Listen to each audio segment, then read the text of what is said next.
దేవునికి అయితే మహిమ. మన మధ్యన విజయ్ కుమార్ అయ్య గారు ఈరోజు వాక్యం చెప్తారు. పరిశుద్ధుడా, దయగలిగిన దేవా, మహోన్నతుడా, శాశ్వతమైన ప్రేమతో మమ్మల్ని ప్రేమిస్తున్న మా యేసయ్య, నీకు వందనాలు స్తోత్రములు చెల్లిస్తూ ఉన్నాం. నేను స్తుతించి, నేను ఆరాధించి, నేను మహిమపరిచి, నీకు కనపరిచి ఎంతవరకు కూడా దేవా ఓ తండ్రి, నీ వాక్యంలోకి మేము సిద్ధపడుతూ ఉంటుండగా మాతో మీరు మాట్లాడండి, మీరు మమ్మల్ని దర్శించండి ప్రభా. కొద్ది నిమిషాలు వాక్యం మేము ధ్యానిస్తూ ఉంటుండగా ప్రతి మాటలో నుంచి మీరే మాతో మాట్లాడమని ప్రార్థిస్తున్నాం. మా చూపు, మా తలపు, మా ఆలోచన, మా నడవడిక అంతయు కూడా మీకు మహిమకరంగా ఉంటూ సహాయం చేయండి ప్రభా. దేవ, ఈ రోజున ఈ వాక్యం ద్వారా మీరు మాతో మాట్లాడుకొచ్చున్నారో అందరికీ అర్థమయ్యే రీతిలో అందరూ చక్కగా వాక్యాన్ని ధ్యానించేటట్లుగా ఉండడానికి సహాయం చేయమని ప్రార్థన చేస్తూ యేసుక్రీస్తు నామములో అడిగి వేడుకుంటున్నాం తండ్రి, ఆమేన్. దేవుని బిడ్డలారా, ఈ రోజు మనం దేవుని సన్నిధిలో దేవుని వాక్యాన్ని మనం జాగ్రత్తగా మనం నేర్చుకునే వారిగా మనం ఉందాం. మరి పరిశుద్ధ బైబిల్ గ్రంథంలో నుండి వాక్యాన్ని మనం చదువుకుందాం. గలతీయులకు రాసిన పత్రిక 1వ అధ్యాయం 10వ వచనాన్ని ఒకసారి మనం చదువుకుందామండి.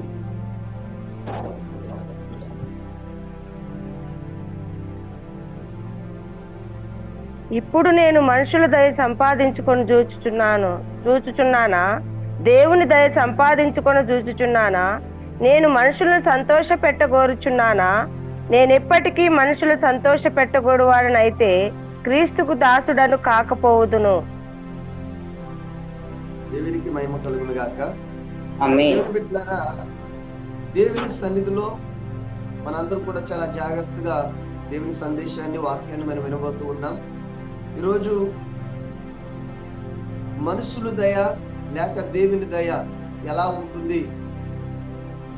మనుషుల దయ ఉండటం వలన, దేవుని దయ ఉండటం వలన మనం పొందుకునే ఆ మేలు ఏంటో ఈరోజు మనం వాక్యంలోంచి మనం చూడబోతూ ఉన్నాం.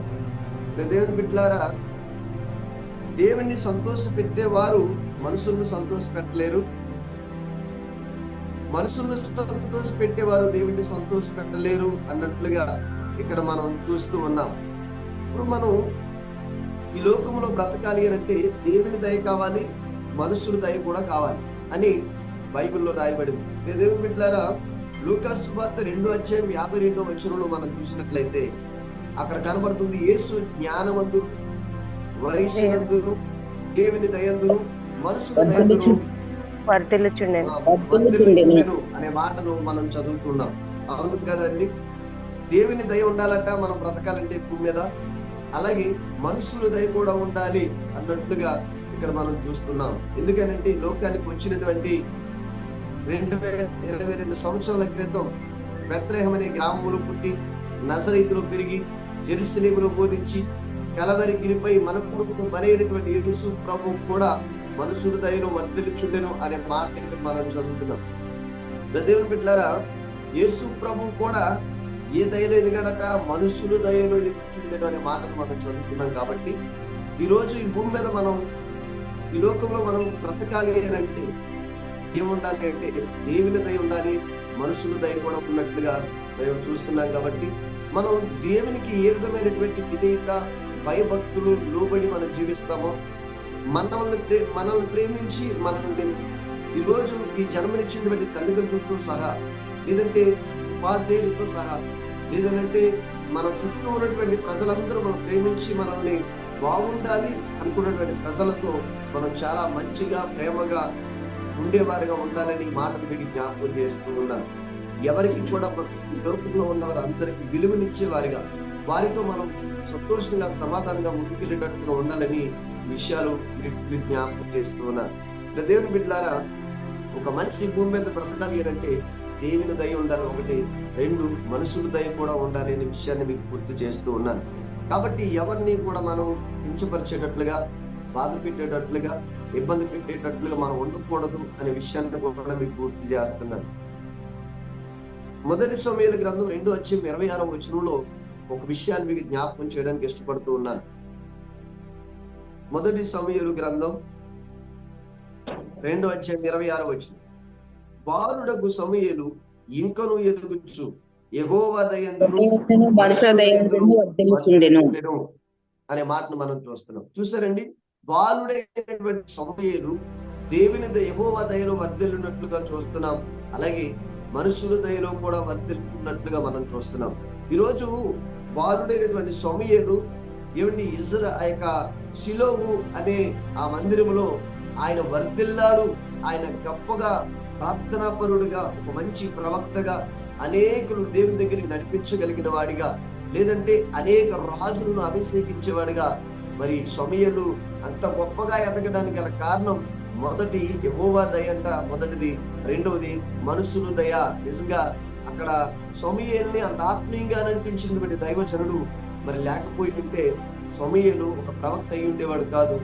అక్కడ అక్కడ ఆ సమూయేలుని అంత అభివృద్ధిలోకి, ప్రార్థనలోకి, ఆత్మీయతలోకి నడిపించినటువంటి అక్కడ దైవజనుడు లేకపోతే ఆ మందిరంలో నిజంగా అనేక మంది రాజులను అభిషేకించేవాడిగా సమూయేలు ఉండకపోయినేమో.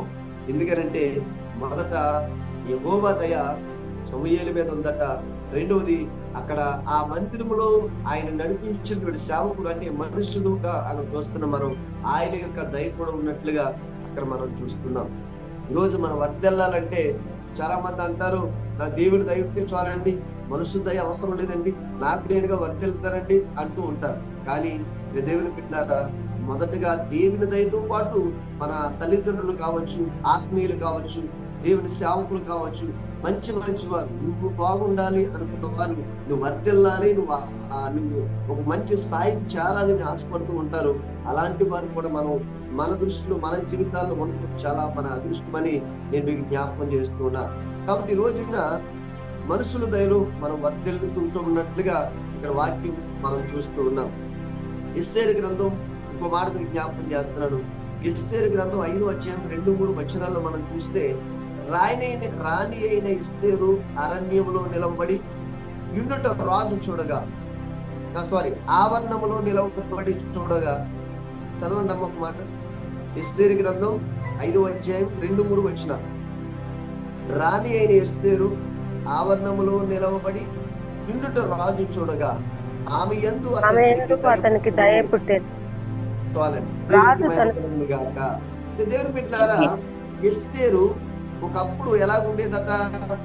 అనాదిగా ఉండేదట, తల్లిదండ్రులు లేనటువంటి బిడ్డగా ఉండేదట. కానీ ఎప్పుడైతే మొర్దెకైన దేవుడు ఆమె జీవితంలోకి, అంటే నిజంగా ఆమెను ఒక అనాదిగా ఉన్నటువంటి ఎస్తేరుని మొర్దెకే తీసుకొని ఒక తల్లిగా ఆయన పెంచి పెద్ద చేసి మరి రాజు యొద్దకు తీసుకొని వెళ్ళినప్పుడు నిజంగా అక్కడ ఈ రాణి కాకముందు ఎస్తేరు అక్కడ నిలబడినప్పుడు రాజుకు ఆమె మీద ఏం పుట్టిందట? దయ పుట్టింది. దయ పుట్టినప్పుడు వెంటనే నిజంగా ఆమె అక్కడ మహారాణిగా 120 సంస్థానాలకి ఒక అనాదిని దేవుడు ఏ విధంగా చేశాడనంటే, నిజంగా రాజు ద్వారా దేవుడు ఆమెను రాణిగా తయారు చేసినట్టుగా మనం చూస్తూ ఉన్నాం. కాబట్టి ఈ రోజు ఒక విషయాన్ని గుర్తుపెట్టుకోవాలండి. మనం దేవుడు దీవించక ముందు మనం ఎలా ఉంటామో, దేవుడు కూడా మనం అదే విధంగా ఉండాలి. ఎందుకనంటే దేవుడు స్వయంగా భూమి మీదకి వచ్చి మనం దీవించడు. కానీ దేవుడు కొంతమంది ప్రజలను, నాయకులను, కొంతమంది తల్లిదండ్రులు కావచ్చు, లేదంటే పెద్దవారు కావచ్చు, ఆత్మీయులు కావచ్చు, వారి ద్వారా దేవుడు మనల్ని ఆశీర్వదిస్తాడు, లేక వారి ద్వారా మనకి దయ పుట్టించి మనం ఒక స్థాయికి తీసుకెళ్తాడనే విషయాన్ని మనం గుర్తుపెట్టుకొని, మనం సేవకులు చెప్పినట్టు, ఆత్మీయులు చెప్పినట్టు, తల్లిదండ్రులు చెప్పినట్టు ముందుకు వెళ్తే మనం ఇంకా వర్ధిల్ల వారిగా ఉంటామనే విషయాన్ని కూడా మీకు జ్ఞాపకం చేస్తున్నాను. కాబట్టి ఒకటి, యేసు ప్రభువట ఎలాగ వర్ధిల్లారట? దేవుని దయలోను వర్ధిల్లారు, మనుషుల దయలోను వర్ధిల్లారు. అలాగే సమూయేలు యెహోవా దయలోను, అలాగే మనుషుల దయలోను వర్ధిల్లినట్టుగా మనం చూస్తున్నాం. మూడోదిగా ఎస్తేరు కూడా రాజు ఎలాగైతే ఆమె దయ పుట్టి ఆ రాజు ద్వారా ఆ సంస్థానాలకి రాణిగా దేవుడు చేశాడు. ఈరోజు మనల్ని కూడా ఒకటి దేవుని దయలో అభివృద్ధి చేస్తాడంటే దేవుడు మనల్ని, రెండోది మనుషుల దయలో కూడా మనల్ని అభివృద్ధి చేసేట్టుగా దేవుడు ఉన్నట్టుగా మనం చూస్తూ ఉన్నాం. దేవుని బిడ్డారా, మీకు ఇంకో విషయాన్ని గుర్తు చేస్తాను. 2వ సమూయేలు గ్రంథం 9వ అధ్యాయంలో 7వ నుంచి ఒకసారి మనం చదివినట్లయితే ఇక్కడ కూడా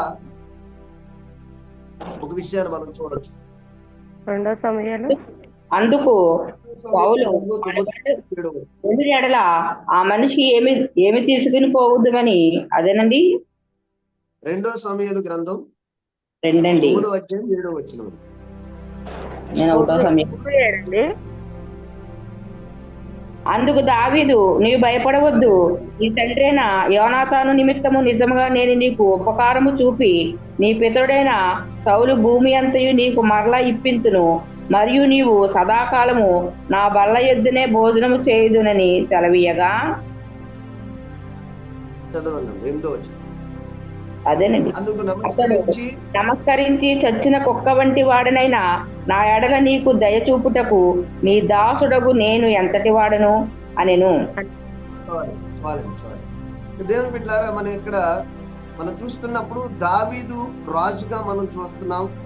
అక్కడ యోనాతాను నిమిత్తము నిజంగా నేను నీకు ఉపకారము చూపి, యోనాతాన్ అంటే ఎవరండి? దావీదు యొక్క స్నేహితుడు, లేక సౌలు యొక్క కొడుకు. ఆ కొడుకు యొక్క కొడుకు అంటే మెఫీబోషెతును దావీదు పిలిపించినప్పుడు అక్కడ ఈ మాట చెప్తున్నాడు. అందుకు దావీదు నీవు భయపడవద్దు అని చెప్తున్నాడు. నిజంగా మెఫీబోషెతు భయంతో వచ్చాడు. అక్కడ రాజు నన్ను పిలిపించాడనంటే నన్ను ఏం చేయబోతున్నాడు? చంపబోతున్నాడా?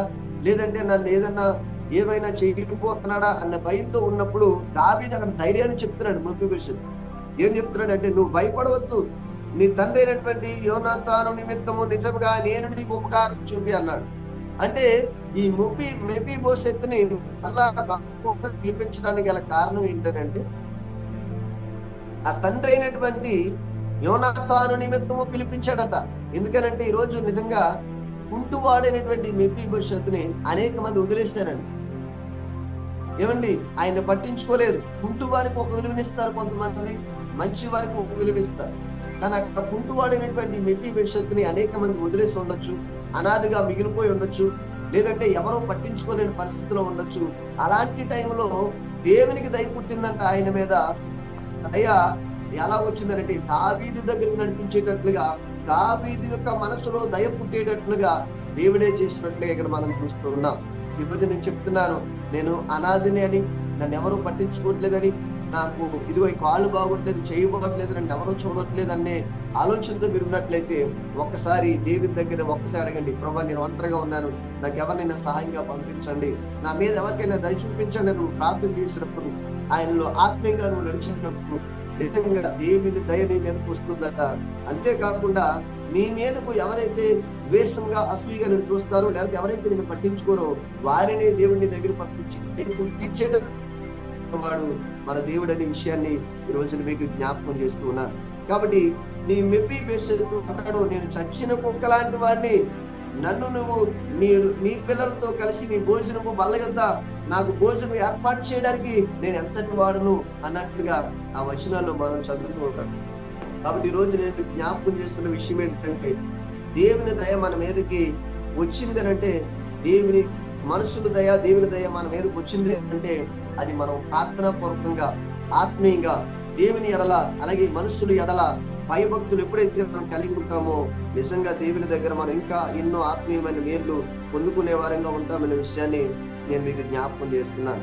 కాబట్టి ప్రియ దేవుని బిడ్డలారా, దేవుని దయ మన మీదకి రావాలి అని అంటే దేవుని కొరకు మనం ఎలా ఉండాలట? ప్రకాశించే వారిగా, దేవుని ఎడల భయభక్తులు కలిగిన వారిగా. మనం కూడా ఇతరుల మీద దయ చూపినప్పుడు దేవుడు కూడా మనం ఎదిగి చూపిస్తుంటే దయ చూపించేవాడిగా ఉంటాడనే విషయాన్ని నేను మీకు జ్ఞాపకం చేస్తున్నాను. దేవుని బిడ్డలు ఇంకా కొన్ని విషయాలు నేను మీకు జ్ఞాపకం చేస్తాను. దేవుని దయ మన మీద ఉందనుకోండి, చాలా విధాలుగా మనం ఆశీర్వదించబడతాం. అదే విధంగా దేవుని దయ మన మీద ఉన్నట్లయితే అనేక విధాలుగా రకరకాలుగా ఆశీర్వాదమైనటువంటి దీవులతో మనం ముందుకు వెళ్ళగలుగుతాం. కాబట్టి ఈరోజు దేవుని దయ ఉండాలి అని అంటే, ఒకటి మనము కూడా ఇతరుల మీద దయ చూపించే వారిగా ఉండాలి, మనము ఇతరుల మీద ప్రేమ చూపించే వారిగా ఉండాలి. మనం మన చుట్టూ ఉన్నటువంటి ప్రజలకి మర్యాదిస్తూ, వారితో నమ్మకంగా, నిజాయితీగా, యథార్థమైన క్రైస్తవులుగా, నమ్మకంగా మనం ముందుకు వెళ్ళినప్పుడు నిజంగా దేవుని దయ మన మీదకి వస్తుంది, అలాగే మనుషుల దయ కూడా మన మీదకి వస్తుంది. అప్పుడు దేవుడు మనల్ని దినదినము అభివృద్ధిలోకి వర్ధిల్లేటట్లుగా దేవుడు చేస్తాడనే విషయాన్ని నేను మీకు జ్ఞాపకం చేస్తూ ఉన్నాను. కాబట్టి దేవుని దయ మన మీద ఉంటే మనకి కొన్ని విధములుగా కొన్ని ఆశీర్వాదకరమైనటువంటి దీవెనలతో మనం ముందుకు వెళ్ళగలుగుతాం. దేవుని దయ వల్ల మనం ఎలా ఉంటామనంటే మన ఆస్తిని దేవుడు దినదినం అభివృద్ధి చేస్తాడని. ఒకప్పుడు మనకి ఏమీ లేనటువంటి స్థితి, ఒకప్పుడు భోజనం కూడా లేదు, ఒకప్పుడు ఇల్లు కూడా సరిగ్గా లేదు, ఒకప్పుడు బట్టలు కూడా సరిగ్గా మనం కట్టుకోలేటువంటి పరిస్థితుల్లో ఉన్నప్పుడు దేవుని దయ మన మీద ఉండటం వలన ఈరోజు చక్కని గృహాన్ని దేవుడిచ్చాడు, చక్కని వస్త్రాలు దేవుడిచ్చాడు, ఏమండి చక్కని ఆహారాన్ని దేవుడు మనకి ఇస్తున్నాడు అని అంటే దేవుని దయ ఉంది.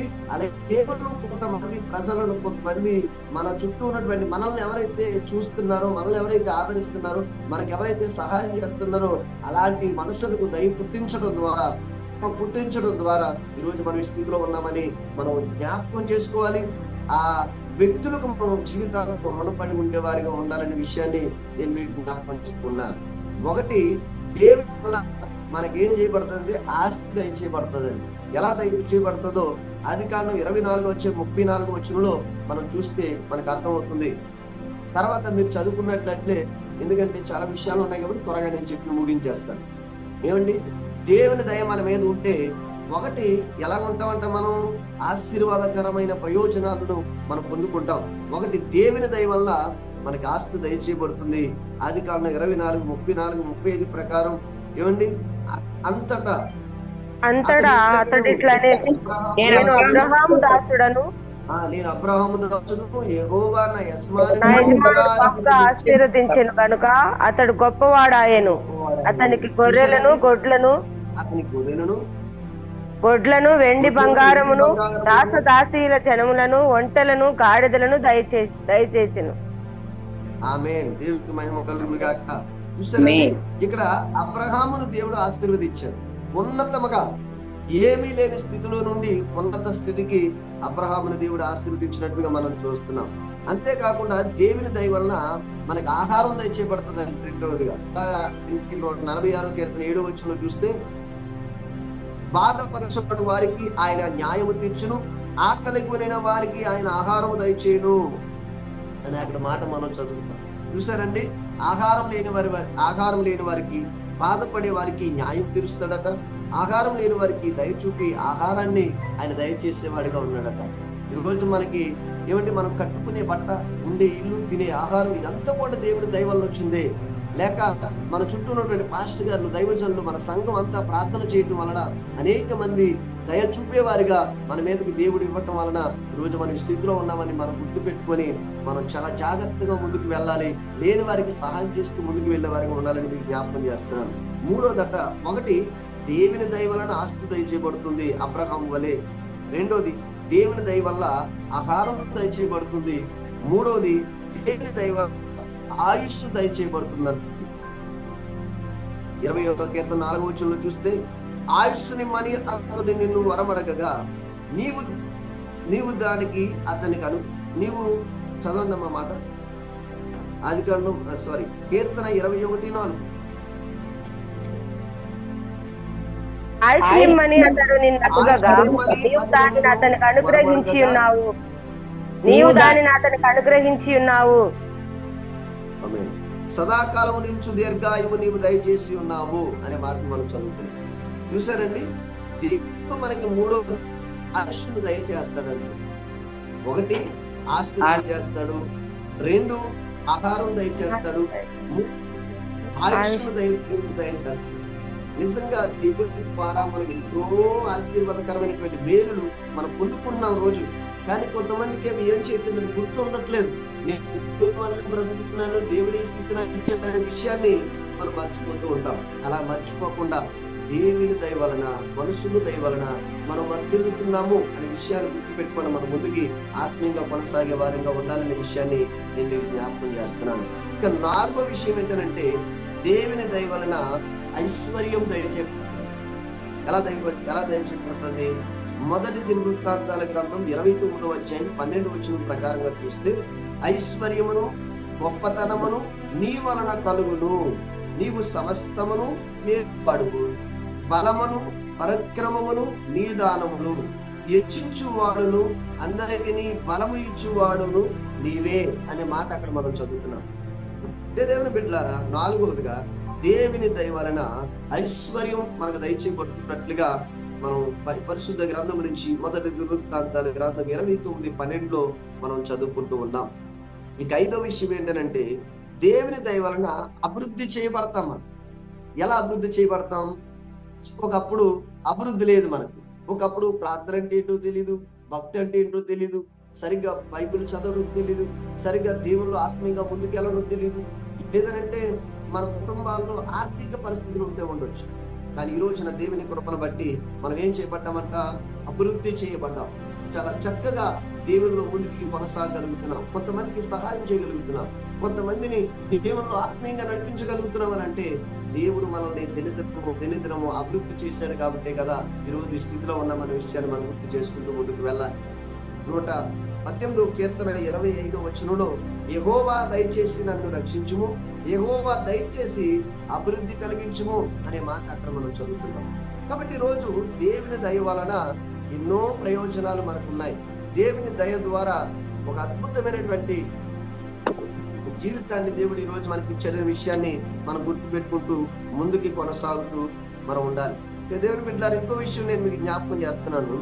దేవుని దయ వలనట ఇంకా మనం ఏం పొందుకుంటామనంటే దేవుని దయ వలన ఆరోగ్యాన్ని కూడా మనం పొందుకుంటామంట. ఆరోగ్యం నిజంగా ఎన్నో హాస్పిటల్ తిరుగుతాం, ఎన్నో విధాలుగా మనం డబ్బులు ఖర్చు పెడతాం, కానీ ఏ ఉపయోగం ఉండదు. కానీ దేవుని దయ మన మీద ఉన్నట్లయితే ఆరోగ్యం కూడా దయచేయబడుతుందని మనం ఎక్కడ చదువుతాం? మలాకీ గ్రంథం 4:2 మనం చదువుతాం. దేవుని బిడ్డలారా, అయితే నా నామమందు భయభక్తులు గలవారు మీకు నీతి సూర్యుడు ఉదయించును, అతని రెక్కలో ఆరోగ్యమును కలుగు చేయను అనే మాట అక్కడ మనం చదువుతూ ఉంటాం. అంతేకాకుండా 7వదిగా దేవుని దయ వలన జ్ఞానము దయచేయబడుతుందండి. దేవుని దయ ఉంటే మనకి ఏం చేయబడుతుందట? జ్ఞానము దయచేయబడుతుంది. లూకాసు వార్త 2:40వ వచనంలో మనం చదువుతాం. అక్కడ ఏముంటుందనంటే బాలుడు జ్ఞానముతో నిండుకొనుచు ఎదిగి బలము పొందుచుండెను, దేవుని దయ ఆయన మీద నుండెను అనే మాట అక్కడ మనం చదువుతున్నాం. కాబట్టి బాలుడైనా పెద్దవారైనా దైవజనులైనా ఎవరైనా సరే జ్ఞానము లేకపోతే ఆ వ్యక్తిని మనం సరిగ్గా పట్టించుకోం. కానీ చిన్నోళ్ళైనా పెద్దోళ్ళని ఎవరైనా సరే జ్ఞానముతో ఎప్పుడైతే ఉంటారో వారిని మనం ఇంకా వాళ్ళు ఏం చేస్తామంటే విలువనివ్వడానికి, వారితో ఉండడానికి, వారి మాటలు వినడానికి మనం ట్రై చేస్తాం. కాబట్టి ఈరోజు దేవుని దగ్గర మనం ఉన్నట్లయితే, ఆయన అడుగుజాడలో మనం నడిచినట్లయితే దేవుని దయ వలన ఏం చేయబడుతుందంట? మనకి జ్ఞానం దయచేయబడుతున్నట్టుగా మనం చూస్తున్నాం. దేవుని బిడ్డ నేను ముగించేస్తున్నాను. ఒకటి, దేవుని దయ వలన మనకి ఏం దయచేయబడుతుందండి? ఆస్తి దయచేయబడుతుంది. 2, దేవుని దయ వలన మనకి ఆహారం దయచేయబడుతుంది. 3, దేవుని దయ వలన ఆయుష్ దయచేయబడుతుంది. 4, దేవుని దయ వలన ఐశ్వర్యం దయచేయబడుతుంది. 5, దేవుని దయ వలన అభివృద్ధి చెందబడతాం. 5వదిగా 6, దేవుని దయ వలన ఆరోగ్యం దయచేయబడుతుంది. 7, దేవుని దయ వలన జ్ఞానము దయచేయబడుతుంది. 8, దేవుని దయ వలన మనం అంతా వర్ధిల్లుతామంటుంది. వర్ధిల్లుతాం. లూకాసు వార్త 2:52 మనం చదివితే యేసు జ్ఞానమందును వయస్సునందును దేవుని దయందును మనుషుల దయందును వర్ధిల్లుచుండెను. దేవునికి మహిమ కలుగును గాక. ఈ మాటలన్నీ మీరు జ్ఞాపకం ఉంచుకొని ఎల్లప్పుడూ కూడా మనం వర్ధిల్లే వారిగా ఉండాలి అని అంటే మన మీద మనుషుల దయ, దేవుని దయ ఉండాలనే విషయాన్ని మీకు గుర్తు చేస్తున్నాను. కాబట్టి మనం ఈ లోకంలో బ్రతుకున్నంత వరకు భార్యకి భర్త ఏ విధంగా విలువ ఇవ్వాలి, లేదంటే భర్తకి భార్య, భార్యకు భర్త, పిల్లలకు తల్లిదండ్రులు, తల్లిదండ్రులు పిల్లలకు, మన చుట్టూ ఉన్నటువంటి ఆత్మీయులకు, సేవకులకు, నాయకులకు, అధికారులకు ఎక్కడ మనం విలువనిచ్చే వారిగా ఉంటే మనం దీవించబడతామో ఈ రోజు దేవుని చూసాం. కాబట్టి ప్రతి ఒక్కరూ కూడా చాలా ఆత్మీయంగా ముందుకి కొనసాగే వారిగా ఉండాలనే విషయాన్ని మీకు గుర్తు చేస్తున్నాను. దేవుని బిడ్డలారా, యేసు ప్రభుకే మనుషుల దయ అవసరం వచ్చింది. యేసు ప్రభుకే ఈ లోకంలో జీవించినప్పుడు మనుషుల దయలో వర్ధిల్లడన్నట్టుగా మనం చూస్తున్నాం. కాబట్టి ఒక్క దేవుని మీదే ఆధారపడి ముందుకెళ్ళిపోతున్న ప్రజలు చాలా మంది ఉన్నారు. కానీ ఈ రోజున దేవుని దయతో పాటు మనుషుల దయ కూడా ఉన్నట్లయితేనే దేవుని దయ మనుషుల్లోకి వస్తుంది, ఆ మనుషుల్లో ఉన్న దయ మన మీదకి వస్తుంది. కాబట్టి మనం అందరికీ చక్కని విలువనిచ్చి ముందుకు కొనసాగే వారిగా ఉందాం. దేవుని దయలో మనుషుల దయలో వర్ధిల్లుదాం. దేవుడి మాట దీవించును గాక. ఆమేన్ ఆమేన్. ఉదయకాల సమయంలో చక్కగా వాక్యం చెప్పిన విజయ కుమార్ అయ్య గారు వందనాలండి. మరి అప్పటికప్పుడు సమయం ఇచ్చినా కానీ చక్కటి వాక్యం వినిపించారు అయ్య గారు. మరి చాలా మంది సేవకులు అయితే వాక్యం చెప్పమంటే మేము సిద్ధపడలేదు, మేము రాసుకోలేదు అంటారు అయ్య గారు. కానీ మీరు ఏమి అనుకోండి, వాక్యం చక్కగా వివరించారు అయ్య గారు ఈ ఉదయకాల సమయంలో. మరి దేవుని దయతో పాటు మనుషుల దయ కూడా ఉండాలని, యేసుప్రభు వారికి దేవుని దయ మనుషుల దయ ఉందని, అలాగే సమూయేలు గారికి కూడా యెహోవా దేవుడి దయ ఉందని, మనుషుల దయ కూడా అలాగే ఉందని చెప్పారు. మరి ఎస్తేరుకు రాణి అని ఎస్తేరు కూడా మరి రాజు గారు దయ పుట్టించాడని చెప్పారు అయ్య గారు, చక్కగా వివరించారు. మరి అలాగే మరి దేవుని దయ వల్ల మనకి ఏమేమి లాభాలు ఉంటాయో, ఏమేమి పొందుకుంటామో కూడా చెప్పారు.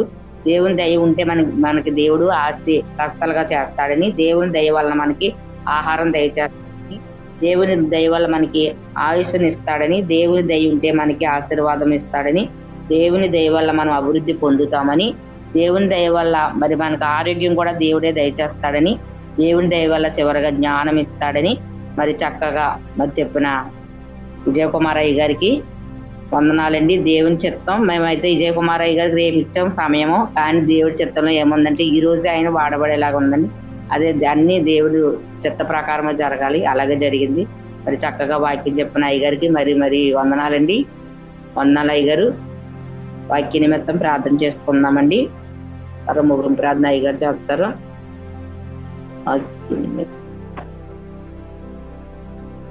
అమ్మ ఎవరన్నా ఆశీర్వాదం అయ్య గారు వచ్చారు. ఆశీర్వాదం అయ్య గారు, అయ్యగారు వందనాలండి. వందనాలు. వాక్య నిమిత్తం ప్రార్థన చేయండి. వాక్యం నేను వినలేదు. సరే, ముగ్గురు ప్రార్థన చేద్దరు కానీ అయితేనండి. అలాగే అమ్మా, అలాగే అమ్మా, అలాగే. సరే అండి. విజయ్ కుమార్ గారు చేసేస్తారు ప్రార్థన చేయండి. ముగింపు ప్రార్థన అయ్య గారు చేస్తారు. అలాగే అమ్మా. Brother praise Lord, praise Lord. బాగున్నాను బ్రదర్, ఇప్పుడే వచ్చాను. జస్ట్ ఎలా ఉన్నారు ఏంటనే సార్. ఆహా, మంచిదమ్మా, మంచిది, సంతోషం. చేయండి అయ్యగారు, ప్రార్థన చేయండి అయ్యగారు. అది ముగింపు ప్రార్థన చేసి ఆశీర్వాదం ఇస్తారు. పరిశుద్ధుడా, దయగలిగిన దేవా, మహోన్నతుడా, శాశ్వతమైన ప్రేమతో మమ్మల్ని ప్రేమిస్తున్న మా దేవా, నీకు వందనాలు స్తోత్రములు చెల్లిస్తూ ఉన్నాను. నీవు సదాకాలము నా బల్ల యొద్దనే భోజనము చేయదువని దావీదు మెఫీబోషెతుతో చెప్పినట్లుగా ఈనాడు మేమందరం కలిసి నీ బల్ల యొద్ద మేము వాక్యం అనే ఆహారాన్ని నేర్చుకోవడానికి అయ్యా మీరు మాకు ఇచ్చినటువంటి కృపను బట్టి నీకు వందనాలు స్తోత్రములు చెల్లిస్తున్నాం. దావీదు దేవుని చేత అభిషేకించబడి సౌలు మనవడైనటువంటి మెఫీబోషెతు ఎడల దయ చూపినట్లుగా దేవా, ఈ రోజు మా పట్ల మీరు అనేక సార్లు మేము పుట్టిన దగ్గర నుంచి ఇంతవరకు మీరు మా మీద దయ చూపిస్తూ, అలాగే మనుషులు అనేక మందిని మాకు సహకారులుగా దయ చూపించే వారిగా చేస్తున్న రీతిని బట్టి నీకు వందనాలు చెల్లిస్తున్నాం ప్రభా. దేవా, దేవుని దయ పొందుకున్న వారికి జరిగే కార్యాలు ఏమంటారంటే ఎప్పుడు కూడా బ్రతికించబడతామని, పోషించబడతామని, స్థిరపరచబడతామనే విషయాలు ఇంతవరకు కూడా మాతో మీరు మాట్లాడే దేవా నీకు వందనాలు. దేవా, మా ప్రియ బిడ్డలందరినీ మీరు అభిషేకించి చాలా ఆత్మీయతలో నడిపిస్తూ, చాలా ఆత్మీయంగా మీరు బలపరుస్తూ దేవా మీ యొక్క అడుగుజాడల్లో అయా సదాకాలము అయా మమ్మల్ని మీరు నడిపించమని ప్రార్థన చేస్తూ ఉన్నాం. దేవ, ఈ రోజున ప్రభ ఎంతో చక్కగా యేసు ప్రభుని బాలుడిగా ఉన్నప్పుడు విషయాలు గుర్తు చేశారు, అలాగే ఎస్తేరును గుర్తు చేశారు, అలాగే బాలుడైనటువంటి సమూయేలుని మీరు గుర్తు చేశారు. ఈ ముగ్గురు కూడా ప్రభ ఎలా వర్ధిల్లారంటే దేవుని దయలోను యెహోవా దయలోను వర్ధిల్లినట్లుగా మేము చదువుకున్నాం. అవును ప్రభ, మేము కూడా ఈ రోజున మీ దయలో అనేక మంది సేవకుల దయలో, లేక అనేక మంది ప్రభుత్వ ఆత్మీయుల దయలో, అనేక మంది మమ్మల్ని అయా చేయబట్టి నడుస్తున్నటువంటి అనేక మంది వారి దయలో మేము ఈరోజు స్థితిలో ఉన్నామని మేము గుర్తు చేసుకుంటూ అయ్యా మేము అనుదినము అనుక్షణము నమ్మకంగా ముందుకు వెళ్ళడానికి సహాయం చేయండి. అయ్యా, మమ్మల్ని ప్రేమించిన వారిని ఎప్పుడూ మేము విడిచిపెట్టకూడదయ్యా. అయ్యా తండ్రి, మమ్మల్ని ఈ స్థాయిలోకి తీసుకొచ్చిన వారిని మేము ఎప్పటికీ మర్చిపోకూడదయ్యా. వారితో మేము జీవితాంతం ఆత్మీయంగా బ్రతకాలి, సంతోషంగా బ్రతకాలి, ఈ అడుగు జాడల్లో మేము జీవించాలి ప్రభా. అలాగే జూమ్ మీటింగ్ లో ఉన్న ప్రతి ఒక్కరును అవును ప్రభా నువ్వు లేకపోతే ఇదిగో పలానా వ్యక్తులు లేకపోతే ఈ స్థితిలో నువ్వు ఉండేవాడిని కాదని కృతజ్ఞత కలిగి వారు బ్రతకడానికి సహాయం చేయమని ప్రార్థన చేస్తూ జూమ్ లో ఉన్న ప్రతి ఒక్క కుటుంబాన్ని ఇంకా ఆత్మీయంగా బలపరచమని, దీవించమని, ఆశీర్వదించమని, నడిపించమని నజరేయుడైన యేసుక్రీస్తు నామమున అడిగి వేడుకొనుచున్నాను తండ్రి. ఆమేన్. ఆమేన్. ప్రార్థన చేయండి. తప్పనిసరిగా అమ్మా ప్రార్థన చేద్దాం. ఎవరికైనా ప్రార్థన అవసరతలు, రిక్వెస్ట్లు ఉంటే ఒకసారి తెలియజేయండి. మేము మరి సన్నిధిలో, ప్రభు సన్నిధిలో జ్ఞాపకం చేసుకుంటాము. ఉన్నారమ్మా ప్రార్థన రిక్వెస్ట్ లో? అడుగుదామండి. ప్రార్థన అవసరం చెప్పండి సత్యనారాయణ గారు. ప్రైజ్ లార్డ్ అండి. ఆశీర్వాదం గారు, పాస్టర్ గారు. అయ్యా praise Lord sir. Praise Lord. నాకు తెలుసు కొంచెం కుడికాలికి గాయం తగిలింది, స్కిడ్ అయింది, ఇంకా కొంచెం తగ్గుముఖం పడుతుంది సార్. పూర్తిగా హీల్ అయ్యేటట్టు ప్రార్థన చేయండి. ఓకే అండి, ఓకే, తప్పనిసరిగా మరి కాలు దేవుడు సంపూర్ణ స్వస్థ ఇచ్చినట్లుగా మనం ప్రార్థన చేద్దాం. ప్రార్థన జ్ఞాపకం చేసుకుందాం. ఉన్నారమ్మా? ప్రైజ్ లార్డ్ అండి. చెప్పండి. వరలక్ష్మి గారు, అదే మనోడ పెళ్లి విషయంలో ఎటువంటి గొడవలు లేకుండా కొంచెం ప్రేయర్ చేయండి. పెళ్ళండి వరలక్ష్మి గారు, మనోడిది 21వ తారీఖు పెళ్ళండి. అలాగే తప్పనిసరిగా ప్రార్థన చేయండి. ఓకే అండి. మరి ఈ సమయంలో ప్రార్థన చేసుకుని కార్యక్రమం మరి ముగించుకుందాం. అందరు కళ్ళు మూసుకోండి. ఒకసారి అందరూ మధ్యలో వాక్యం పెట్టుకున్నారు. కాస్త ఈ రోజు మంచి వాక్యం విన్నారని మేము భావిస్తూ ఉన్నాం. వాక్యం ఎప్పుడు కూడా మధ్యలో ఉండాలా, ప్రార్థన ఎప్పుడు గదిలో ఉండాలా, సాక్ష్యం ఎప్పుడు వీధిలో ఉండాలా. ఈ మూడు ఉంటే మన జీవితంలో గొప్ప కార్యాలు దేవుడు చేస్తాడని తెలియజేస్తూ ప్రార్థన చేసుకోండి. మహాపరిశుద్ధుడు, మహాగణుడు, మహోన్నతుడైన మా ప్రియ పరలోక తండ్రి, మీ పరిశుద్ధమైన, శ్రేష్టమైన, విలువైన గొప్ప నామానికి కృతజ్ఞతాస్తుతులు, స్తోత్రాలు, వందనాలు తెలియజేస్తా ఉన్నాం ప్రభువా. ఈ ఉదయకాల సమయంలో సార్వత్రిక సంఘం గ్రూపు సభ్యులైనటువంటి మీ బిడ్డలైన వారందరినీ ప్రభువానైనా మీరు ప్రేమిస్తూ ఉన్నారు. నీ కృప, నీ కాపుదల, భద్రత, క్షేమము నీ బిడ్డలందరి మీద ఉంచి ప్రతిరోజు ఈ యొక్క ఉదయకాలపు ఆరాధనలో పాలు పొందుకోవడానికి దయచూపిన విధానం బట్టి వందనాలు. వాక్యం ద్వారా ఆత్మీయంగా బలపడుతున్న విధానం బట్టి వందనాలు. వాక్యం చెప్తున్నటువంటి దైవజనులందరిని బట్టి కూడా నీకు కృతజ్ఞతాస్తుతులు, స్తోత్రాలు. వారిని ఆత్మతో అభిషేకించి నీ బిడ్డలందరినీ బలపడుతున్న విధానం బట్టి నీకు వందనాలు. ఈ రోజు ప్రత్యేకంగా ఈ రోజు ప్రభువైన పాస్టర్ విజయ్ కుమార్ గారు చక్కటి వర్తమానం ద్వారా బిడ్డలందరినీ బలపడుతున్న బట్టి వందనాలు. నాయన కొన్ని ప్రార్థన రిక్వెస్ట్ ని పాదాలు దగ్గర పెడతా ఉన్నాం. సత్యనారాయణ గారు మీరు జ్ఞాపకం చేసుకోండి ప్రభా. ఆయనకి కాళ్ళు ప్రభా కొంచెం విపరీతమైన నిప్పు బాధ ఉంది. నజరేయుడని యేసు నామములో ఆ నిప్పు నుండి ఎప్పుడు విడుదల దయచేయండి. నీ దక్షిణ హస్తము ఆ బిడ్డ కాళ్ళలోకి ప్రభా ముట్టి స్వస్థపరచమని ప్రార్థన చేస్తా ఉన్నాం ప్రభా. అరికాలు మొదలు నడినెత్తి వరకు సంపూర్ణంగా స్వస్థత దయచేయమని, చక్కటి పనుల ద్వారా తన పని తాను చేసుకోవాలన్నట్లుగా అనేక ప్రాంతాలు వెళ్ళినట్టుగా నాయన ఇటువంటి బలహీనతలు సూచించకుండా బలం ఇచ్చి శక్తినిచ్చి నడిపించమని ప్రార్థన చేస్తాము. వరలక్ష్మి గారు వారి యొక్క మానవుడ విషయం కూడా ప్రార్థన చేస్తాము.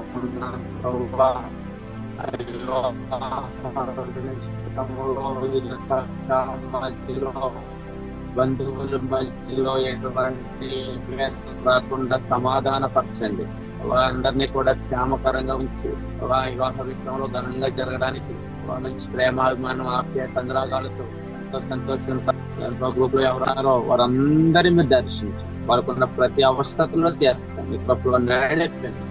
ఈ కార్యక్రమం చక్కగా నడిపిస్తున్నటువంటి ప్రభావ గారిని బట్టి, సంజయ్ గారిని బట్టి కూడా నిత్యనిధిలో ప్రార్థన చేస్తాం. వారిని కూడా మీరు దీవించి ఇప్పుడు నడిపండి. జీవన అల్పున్న బాధ్యతను, పరిసరను, కుటుంబాన్ని కూడా మీరు జ్ఞాపకం చేసుకుని నీ చిత్తం మా యందు బయలుపాటు చేసుకుని నీ చిత్త ప్రకారంగా మా జీవితాలు మా సేవ పరిసరం నడిపించం. మా ప్రభువును రక్షకుడై యేసు నామమున ప్రార్థన చేస్తున్నాను పరమ తండ్రి. ఆమేన్. ఆమేన్. తండ్రి అయిన దేవుని ప్రేమ, కుమారుడైన యేసుక్రీస్తు వారి కృప, పరిశుద్ధాత్మ యొక్క అన్యోన్య సహవాసము, సమాధానం ఎప్పుడు ఎల్లప్పుడూ సదాకాలం తోడై ఉండి నడిపించును గాక. ఆమేన్. ఆమేన్. ఆమేన్. వందనాలు అయ్య గారు. ఆశీర్వాద్ అయ్య గారికి, విజయకుమార్ అయ్య గారికి వందనాలండి. అందరికీ వందనాలు. అందరికీ వందనాలండి. వందనాలండి, అందరికీ వందనాలు. వందనాలు అయ్య గారు, వందనాలండి. వందనాలు. వందనాలు. Praise Lord. Praise lord.